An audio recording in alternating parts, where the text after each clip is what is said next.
ओम शांति। जैसे कि आपको याद होगा कि लास्ट एपिसोड में हम प्रजापिता ब्रह्मा बाबा के बारे में कुछ बहुत ही गुह्य और बहुत ही दिलचस्प बातों के बारे में डिस्कस कर रहे थे। इस यात्रा को आगे बढ़ाने के लिए हमारे साथ आज आदरणीय अनीता दीदी जी हैं। ओम शांति दीदी। ओम शांति। तो दीदी, कल जो हम डिस्कस कर रहे थे उसी को आगे ले चले। तो हम बात कर रहे थे ब्रह्मा कुमारीज, इस संस्था के बारे में। तो ब्रह्मा बाबा जो एक साधारण मनुष्य थे, जिनके तन में शिव बाबा प्रवेश करके ज्ञान दे रहे थे, तो औरों को ये अनुभव कैसे हुआ कि ये परमात्मा हमसे कनेक्ट करना चाह रहे हैं? ब्रह्मा बाबा तो अपने परिवार में ही थे जी। और भक्त थे। जब परमात्मा ने उनके तन में प्रवेश किया तब उनके घर में सत्संग चल रहा था और वो अनायास ही उठकर अपने कमरे में चले गए।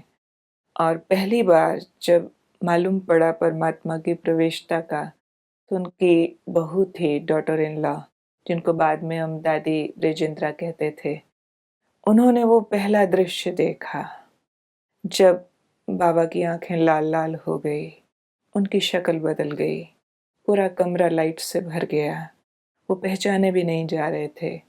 ऐसे में एक दिव्य वाणी उनके मुख के द्वारा उच्चारण हुई, जिसमें उस परम ज्योति ने अपनी पहचान सुनाई और उसको खुली आंखों से वो दादी ब्रिजेंद्रा देखती रही। वो अपने होश हवास खो बैठी, अपने देह का भान भूल गई और वो इतनी विशेष आवाज़ थी जिसमें उस ज्योति ने अपने अवतरण का संदेश दिया। वो आवाज़ के शब्द थे, निजानंद स्वरूपम शिवोहम शिवोहम, ज्ञान स्वरूपम शिवोहम शिवोहम, आनंद स्वरूपम शिवोहम शिवोहम। ये ऐसे स्वर थे जो उसके जहन में उतर गए और ये समझ गई कि ये आवाज़ मेरे फादर इन लॉ की नहीं है, ये कोई और शक्ति प्रवेश हुई है।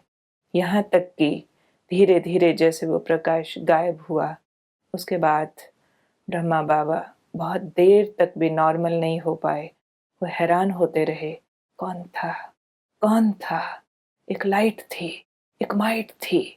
इस तरह से साफ मालूम पड़ रहा था कि कोई परम शक्ति ने उनको ओवरपावर किया है और उनके माध्यम से अपना काम करना चाहते हैं। पर इसके बाद क्या होगा, दोनों को स्पष्ट नहीं था। धीरे धीरे रोज परम ज्योति शिव बाबा ब्रह्मा बाबा के शरीर में अवतरित होने लगे और उनके द्वारा ज्ञान की गुह्य राज की बातें स्पष्ट करने लगे।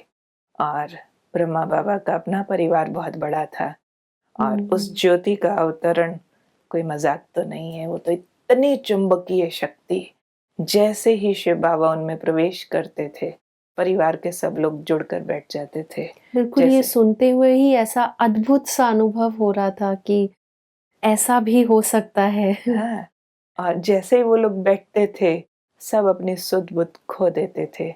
किसी को ज्योति बिंदु दिखाई दे रहा है, किसी को आत्माओं का घर दिखाई दे रहा है, किसी को श्री कृष्ण के दर्शन हो रहे हैं, किसको आने वाली स्वर्ग की दुनिया के नज़ारे दिखाई दे रहे हैं। और धीरे धीरे ये आवाज़ चारों तरफ के गली मोहल्लों में भी जाने लगी कि दादा लेखराज बहुत अच्छे भक्त तो हैं, लेकिन अभी बहुत अच्छा सत्संग करने लगे हैं। और इस हिसाब से लोग सत्संग सुनने के लिए आने लगे। पर वो कोई कॉमन सत्संग तो था नहीं, उसमें निराकार ज्योति स्वयं अवतरित होती थी। और जो एक बार सत्संग में आ गया, एक बार आ गया और उस परम ज्योति की झलक देख ली, उसके मुखारविंद से वो अमृत वाणी सुन ली, वो घर जाते तक बदल जाता था, घर जाते तक बदल जाता था। दुखी आया सुखी होके जाएगा, ईगो में आया सोल कॉन्शियस होके जाएगा, किस तरह की दुनियावी फीलिंग्स में आया है वो ये समझ के जाएगा, अरे मैं तो एक आत्मा हूँ, एक ज्योति हूँ, मेरा पिता आया है, मेरा घर परम धाम है, मुझे वापस जाना है, अब कलयुगी दुनिया खत्म होनी है। और उनकी बात सुन के और लोग, ऐसे हजारों लोग उस सत्संग में आने लगे और इस तरह से वो सत्संग जुड़ता गया। शुरू में तो लोग समझते थे शायद दादा बहुत अच्छा सत्संग करने जी, लगे मैं हैं। आपसे यही पूछने वाली थी कि इतने गुप्त रूप में परमात्मा थे, फिर भी फिर लोगों ने पहचान साक्षात्कार लिया। के द्वारा पता चला, दर्शन होते थे। हुँ। और जो दर्शन होते थे ना, उस दर्शन के विचित्र से रिजल्ट थे। हुँ, किसी को तो इतना इंटॉक्सिकेशन हो जाता था, समझो कोई माता आई है सत्संग में और उसको दर्शन हो गया श्री कृष्ण और मैं उसके साथ रास कर रही हूँ, मैं राधे हूँ। अब घर जाते तक कोई उसको बोलता है मम्मी, बेटी, तो हुँ, कहती ना कहाँ की मम्मी, मैं तो राधे हूँ, मैं तो कृष्ण के साथ डांस करती हूँ, मैं तो गोपी हूँ। जी। और इस तरह के कई और रिजल्ट, दुनिया से वैराग आने लगा। हुँ। जो पाप के काम थे वो सब छूटने लगे, परमात्मा की यादों की मस्ती चढ़ने परिवर्तन लगी, होने लगा। बहुत जी, जी। पॉजिटिव रिजल्ट्स आने लगे, एकदम हुँ, शांति लोगों के जीवन में आ गई, एक दूसरे के लिए प्यार आ गया, दुश्मन भी अपने लगने लग गए और हुँ। रूहानियत की दृष्टि उनकी बनने लगी। कई लोगों को ये बातें समझ नहीं आई, जी। जिसको समझ आई उसको बहुत ज़्यादा आ गई, हुँ।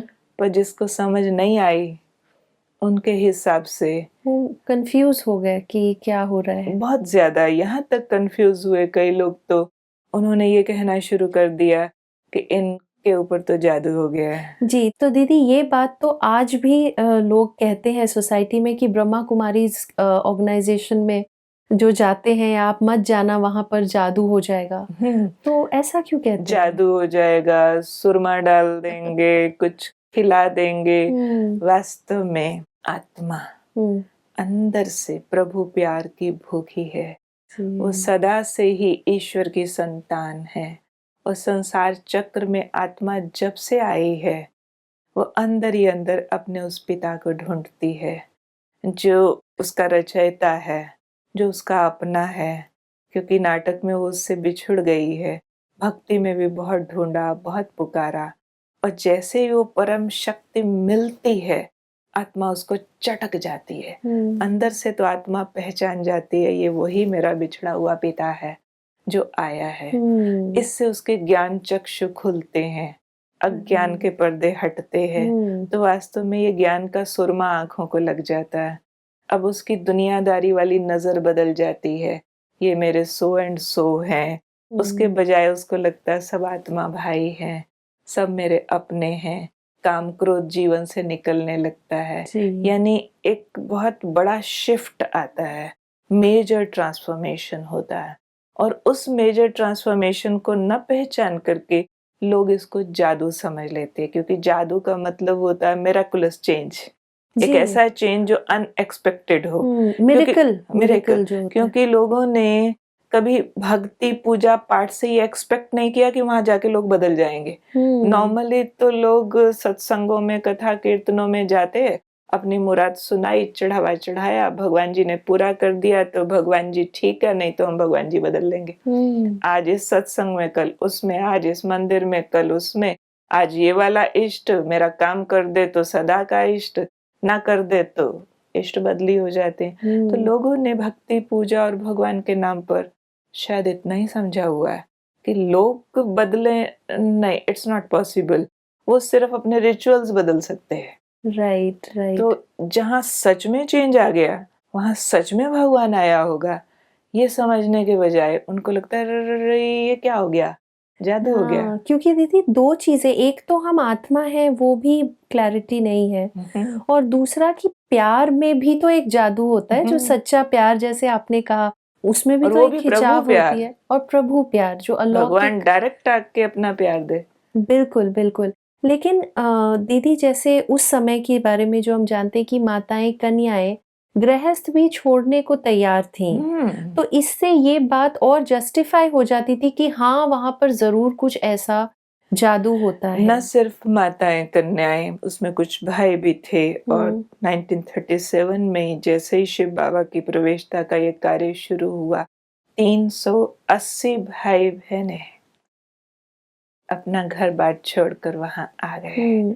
और लेकिन एक, दीदी हाँ, अगर निराकार शिव परमात्मा क्या गृहस्थ छुड़वाएँगे? मतलब एक ये भी अभी तो सवाल आ। नहीं छुड़वाते हैं, हुँ, हुँ। लेकिन टू स्टार्ट विथ एक संस्था का कार्य शुरू होना था, और भगवान को वर्ल्ड ट्रांसफॉर्मेशन के लिए एक रेवोल्यूशन छेड़ना था। कुछ ऐसे लोग चाहिए थे जो अपनी कुर्बानी दें, जो बलिदान करें। राइट। जैसे देखो, जो बॉर्डर फोर्स होती है, आर्मी आर्मी के लिए नॉर्मली ये प्रिस्क्राइब नहीं है कि आप गृहस्थी छोड़ दो, आप दुनिया छोड़ दो, बट जब देश की रक्षा की बात आती है तब आपको घर परिवार भूख प्यास सबको बलिदानी दे करके आपको बॉर्डर पर रहना है और सीना तान के गोली झेलनी है, वो सिर्फ इसलिए कि सिविलियंस को बचाया जा सके।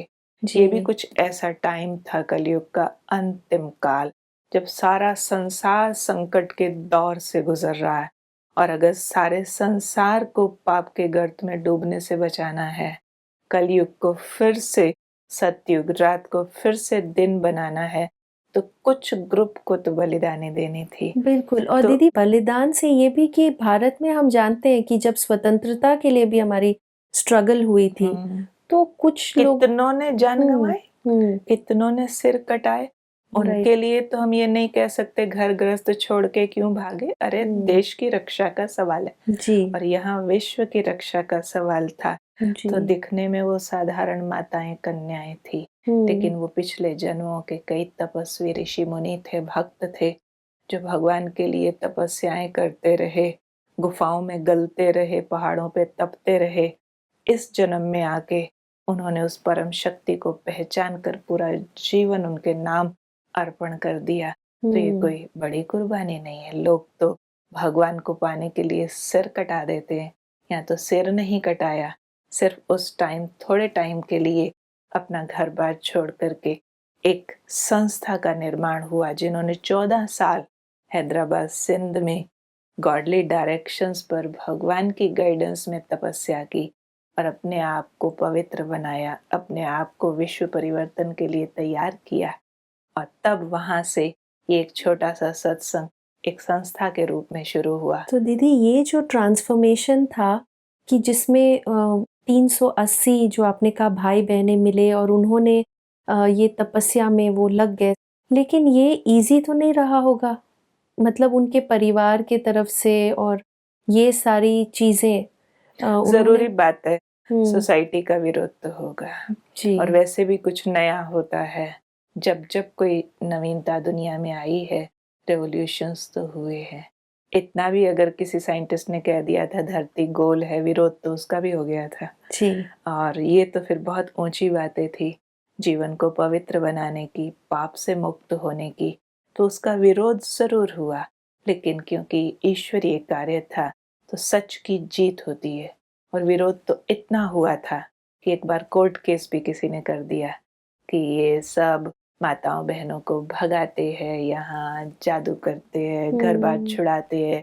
तो उस समय नाम ओम मंडली था सत्संग का, तो ओम मंडली को बंद कराया जाए। लेकिन जब कोर्ट केस हुआ, गवाही के लिए बहनें गई, सवाल जवाब हुआ, तो वो इतने पॉजिटिव आंसर्स उनको मिले, इतना अच्छा दृश्य उनके सामने आकर के प्रस्तुत हुआ कि उसी टाइम कोर्ट का जो फैसला था वो संस्था के हक में हुआ कि ओम मंडली एक शांति प्रिय संस्था है, इसके विरुद्ध कोई भी कदम उठाने वाले को कानूनन अपराधी समझा जाएगा, क्योंकि कार्य तो बहुत सात्विक था, जीवन को पवित्र, निर्मल, उच्च, महान बनाना है। सिर्फ वो वाला एक ग्रुप उस टाइम घर बार छोड़कर आया था, अदरवाइज अब तक 80 इयर्स से ऊपर हो गया संस्था को। अब तो घर परिवार बसाने की कहानी परमात्मा सिखाते, ना कि छुड़ाने की। जी। लेकिन दीदी, एक जो सवाल बहुत ज़्यादा सबके मन में ये आता है कि यहाँ जाएंगे तो शादी नहीं कर सकते, या आप गृहस्थ जीवन जिसको नॉर्मली लोग समझते हैं, पहले उन्होंने छोड़ा, लेकिन आज भी इस बात पे लोगों के क्वेश्चंस, प्रश्न आते हैं कि क्या हम शादी नहीं कर सकते? वास्तव में ऐसा नहीं है। किसी को ये वाली बातें नाक कान से पकड़ के नहीं सिखाई जा सकती है कि आप शादी मत करना। No, it's one's choice only. वास्तव में यहाँ जो मेडिटेशन शिव बाबा ने हमको सिखाया है, राजयोग की विद्या सिखाई है, उससे आत्मा इतनी अंदर से प्योर होने लगती है, अंदर से उसको परमात्मा के प्यार से इतना आनंद मिलने लगता है कि उसको अब आनंद लेने के लिए लस्ट की जरूरत नहीं, विषय विकार में, काम विकार में जाने की जरूरत नहीं। लोग आनंद और मौज मस्ती के लिए आजकल लस्ट का प्रयोग करते हैं और इसको मनोरंजन और जिंदगी का आनंद मानते हैं। तब उसकी ये भूख समाप्त हो जाती है मेडिटेशन से, और फिर उसका एक एप्टीट्यूड चेंज होता है। जब दूसरे को फिजिकल नजरों से देखने के बजाय रूहानी नजरों से देखने लगते हैं। एक फिजिकल लव होता है, एक स्पिरिचुअल लव होता है। कल के पति पत्नी जो लस्ट के द्वारा आनंद लेते थे, आज रूहानी प्यार से आनंद लेते हैं, तो उनका प्यार प्योर लव हो जाता है। तो सिर्फ उनके लव का तरीका चेंज होता है, जिससे लोगों ने समझ लिया कि गृहस्थ छुड़ा देते हैं या भाई बहन बना या देते हैं, साधु सन्यासी जैसे सब कुछ घर बार छोड़कर। अगर सब लोग आज घर बार छोड़कर यहाँ आने लग जाएं संस्था में, तो आप सोचिए यहाँ आने वाले रेगुलर स्टूडेंट से सिर्फ 9 लाख है, और कभी कभी आने वाले तो करोड़ों हैं। तो 9 लाख लोगों को भी एक जगह बिठा के खाना खिलाना नॉट ए जोक ना। इससे संस्था स्पॉइल हो जाएगी। घर बार छुड़ाया नहीं जाता, घर बार संवारा जाता है। घर में आज जो काम विकार और लस्ट के नाम पर इतने पाप हो गए हैं, घोर नर्क हो गई है दुनिया, जी। तो उस चीज को सिर्फ परिवर्तन कर रहे। आप अगर सिर्फ कोर्ट केसेस को एक नजर देख लेना, बिल्कुल मोर देन 90% सबसे ज्यादा क्राइम्स इससे रिलेटेड ही है। लस्ट से रेप हो रहे हैं छोटी छोटी बच्चियों से, एक्स्ट्रा मैरिटल अफेयर्स, डाइवोर्सेस। लोगों ने चमड़े की भूख को ही जिंदगी का असली आनंद मान लिया है। जब कोई चीज ज्यादा खा के वोमिटिंग होने लग जाए, तब डॉक्टर कहता है आप सब कुछ खाना बंद करो, खिचड़ी खाओ। ऐसे लस्ट के ओवर यूज से सोसाइटी फ्यूज हो रही थी, सोसाइटी का चक्का जाम हो रहा है। घरों में बाप बेटी के रिश्तों में शुद्धि नहीं रही है, बहन भाई के रिश्तों में शुद्धि नहीं रही है, अपनी बेटियां अपने घरों में सेफ नहीं रही है, सड़कों पे तो बात ही अलग है। ऐसे टाइम पर उसने आदेश दिया, ब्रह्मचर्य पालन करो। यह है सबसे बड़ी देश की रक्षा, यह सबसे बड़ी विश्व की रक्षा। हमें मालूम है सब नहीं कर सकते, कोई कोई करेंगे, और भगवान का आदेश भी कॉमन नहीं होता है। राइट। यहाँ जो कुछ है अनकॉमन है, स्पिरिचुअलिटी अनकॉमन ही होती है। जी जी। बट दीदी यहाँ का जो स्लोगन भी है, या जो इस विद्यालय में जो कहा जाता है कि आप मनुष्य से देवता बनते हैं, जो कि बिल्कुल ही कॉमन बात नहीं। तो देवता कोई ताज वाला गहनों वाला नहीं, लेकिन डिवाइन वैल्यूज वाला, देवत्व वाला। जी। तो ये प्रोसेस कैसे, मतलब ये शुरुआत से ही यही उद्देश्य रहा है संस्था का कि मनुष्य को देवता बनना है, तो इसीलिए ये सारे त्याग जो मतलब, या जो इसका एक प्रोसेस है जो आपने कहा। कहने को त्याग है, लेकिन वास्तव में ये 2 वे सिस्टम है। बुराई छोड़ना अच्छाई धारण करना, क्रोध छोड़ना शांति धारण करना, ऐसे ही लोभ छोड़ना और अनासक्ति धारण करना, ऐसे ही ईगो छोड़ना और नम्रता धारण करना। तो हमारा तो एक्सपीरियंस ये कहता है कि हमने तो जहर छोड़ा है, अमृत पिया है, तो त्याग के बजाय हमें तो भाग्य जैसा महसूस हो रहा है। तो इसमें कोई त्याग जैसी बात नहीं है। मेरे जैसी मोर देन 25,000 सिस्टर्स हैं जो ब्रह्मचर्य जीवन में है। तो हमारे से पूछा जाए तो वो गृहस्थी लोग भी क्या सुख भोगते होंगे जो हम आंतरिक सुख और प्रभु प्यार का आनंद भोग रहे हैं। वो तो जिसने चखा है सो ही जाने। राइट। तो दीदी ये ब्रह्मा कुमारी शब्द, जिसमें ये ब्रह्मा और कुमारी 2 शब्द आते हैं, ये आप समझा सकते हैं ये इसका रहस्य? बहुत लोग पूछते हैं कि why not Brahma Kumar, yes only Brahma Kumari क्यों? वास्तव में जब हैदराबाद सिंध में थे तो सत्संग के रूप में था और नाम था ओम मंडली। पर वहाँ से पार्टीशन के बाद इंडिया शिफ्ट हो गए क्योंकि इंडिया रिपब्लिक हो गया और उधर रिलीजन की बहुत तरह की रिजिडिटीज थी और शिव बाबा तो वर्ल्ड फादर है, तो उन्होंने कहा पूरे वर्ल्ड में मेरा मैसेज देना है, इसलिए भारत चलो और भारत भूमि से सारे संसार को ये संदेश दे दो कि तुम्हारा पिता आ गया है। और तब नामकरण किया गया प्रजापिता ब्रह्मा कुमारी ईश्वरीय विश्वविद्यालय। और ब्रह्मा कुमारी शब्द लिखने का सबसे बड़ा कारण था कि शिव बाबा ने इस सारे कार्य के लिए जैसे ही संस्था का गठन किया, माताओं बहनों को लीडिंग रोल में रखा। चाहे उनकी प्रवेशता ब्रह्मा बाबा में थी, वो मेल थे, लेकिन उनमें प्रवेश होने के बावजूद भी एडमिनिस्ट्रेशन सारा माता जगदम्बा जो first administrator of Brahma Kumaris थी उनको दे दिया गया। और उसके बाद आज दिन तक 140 कंट्रीज में जो अपने सेंटर्स हैं और इंडिया में भी इतने सेंटर्स हैं, हर सेंटर पर जो सेंटर की मुख्य संचालिका होती है वो एक बहन को ही बनाया जाता है।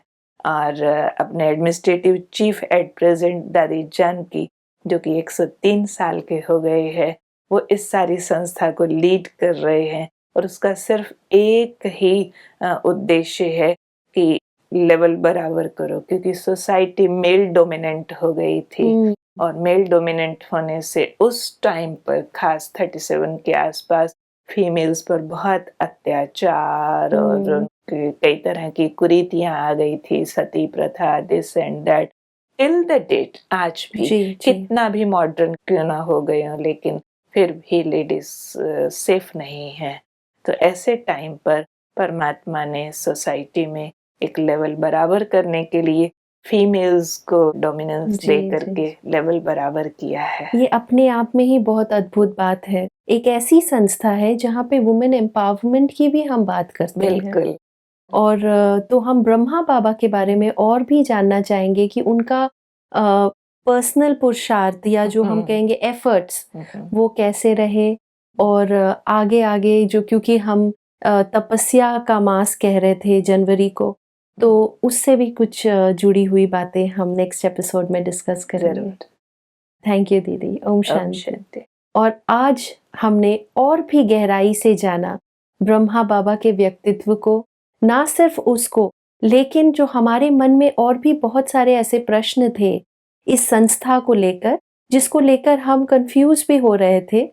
आई होप कि आज हमें उस पर भी क्लैरिटी मिली हो। हमारे साथ जुड़े रहिएगा, अगले एपिसोड में हम इसे कंटिन्यू करेंगे। Thank you. ओम शांति।